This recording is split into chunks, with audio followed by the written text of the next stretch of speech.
ಭಾಗ 1 ಮೊದಲ ರಾತ್ರಿಯ ಮುನಿಸು ಮತ್ತು ರಾಧಿಕಾಳ ಮಿಂಚು.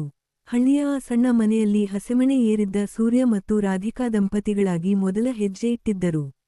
ಸೂರ್ಯನಿಗೆ ರಾಧಿಕಾಳ ಮೇಲೆ ಮೊದಲೇ ಒಂದು ಕಣ್ಣಿತ್ತು, ಆದರೆ ಅವಳು ಇವತ್ತು ಈ ಗುಲಾಬಿ ಬಣ್ಣದ ರೇಷ್ಮೆ ನೈಟ್ ಡ್ರೆಸ್ನಲ್ಲಿ ದೇವತೆಯಂತೆ ಕೆಂಗೊಳಿಸುತ್ತಿದ್ದಳು. ಮದುವೆಯ ಸುಸ್ತಿನಿಂದ ಸೂರ್ಯ ಮಂಚದ ಮೇಲೆ ಮಲಗಲು ಹೋದಾಗ, ರಾಧಿಕಾ ಡ್ರೆಸ್ಸಿಂಗ್ ಟೇಬಲ್ ಮುಂದೆ ನಿಂತು ತನ್ನ ಕೇಶರಾಶಿಯನ್ನು ಸರಿಪಡಿಸಿಕೊಳ್ಳುತ್ತಿದ್ದಳು. ಸೂರ್ಯ ತುಂಟತನದಿಂದ ಅವಳ ಹತ್ತಿರ ಹೋಗಿ, ರಾಧಿಕಾ, ಇವತ್ತು ಯಾಕೋ ಈ ಪಿಂಕ್ ಕಲರ್ ಡ್ರೆಸ್ನಲ್ಲಿ ನೀನು ಪನ್ನೀರು ಹೂವಿನ ತರ ಕಾಣ್ತಿದ್ದೀಯಾ? ಮದುವೆ ಶಾಸ್ತ್ರ ಎಲ್ಲ ಮುಗಿಯಿತು, ಈಗ ನನ್ನ ಶಾಸ್ತ್ರ ಯಾವಾಗ ಶುರು? ಎಂದು ಅವಳ ಹೆಗಲ ಮೇಲೆ ಕೈ ಹಾಕಿದನು. ರಾಧಿಕಾ ಕನ್ನಡಿಯಲ್ಲೇ ಸೂರ್ಯನ ಕಣ್ಣಲ್ಲಿ ಕಣ್ಣಿಟ್ಟು ನಗುತ್ತಾ, ಅಷ್ಟೊಂದು ಅವಸರ ಬೇಡ ಸೂರ್ಯಣ್ಣ.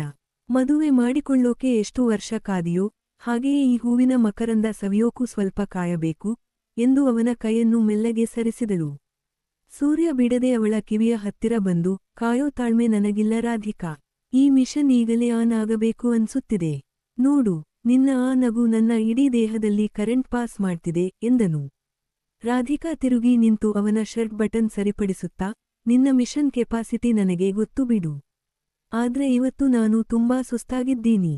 ಈ ಗುಲಾಬಿ ಹೂವಿಗೆ ಸ್ವಲ್ಪ ರೆಸ್ಟ್ ಬೇಕು, ನಾಳೆ ಬೆಳಗ್ಗೆ ನಿನ್ನ ಪವರ್ ತೋರಿಸುವಂತೆ, ಎಂದು ಕಣ್ಣು ಹೊಡೆದು ಮಂಚದ ಕಡೆಗೆ ನಡೆದಳು. ಸೂರ್ಯ ಅವಳ ಆ ನಡಿಗೆಯನ್ನು ನೋಡಿ, ಇವತ್ತು ಮಿಸ್ ಆದ್ರೆ ಏನಂತೆ, ನಾಳೆ ನಿನ್ನನ್ನ ಈ ಸೂರ್ಯ ಸುಮ್ಮನೆ ಬಿಡಲ್ಲ, ಎಂದು ಮನಸ್ಸಿನಲ್ಲೇ ಅಂದುಕೊಂಡು ನಕ್ಕನು.